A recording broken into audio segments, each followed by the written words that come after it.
తీసుకోవాలి. కర్జికాయలకు కలిపిన పిండిని ఇలా చిన్న చిన్నగా ఉండలు తీసుకోవాలి.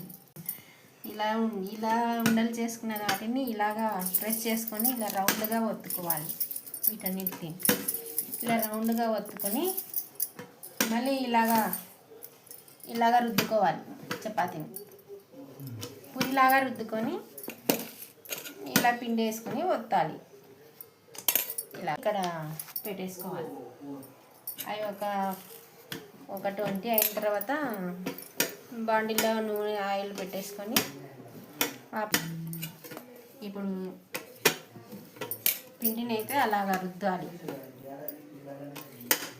పూరి పిండిలాగా చిన్న చిన్న పూరిలాగా రుద్ది ఇలా ఒత్తుకోవాలి. కాల్చుకుంటారనమాట. ఇలాగా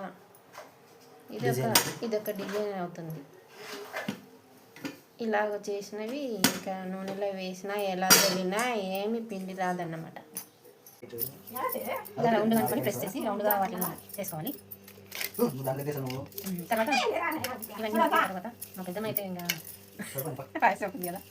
ఇలాగ అన్నిటిని ఇలా ప్రెస్ చేసుకొని అదే పప్పులు బెల్లము ఇలాచి కలిపిన పిండి.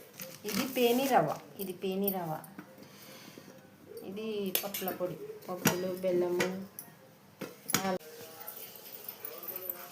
తినడానికి అమ్మడానికి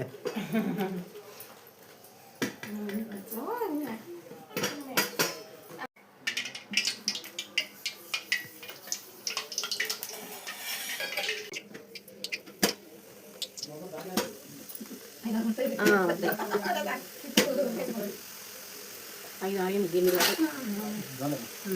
అది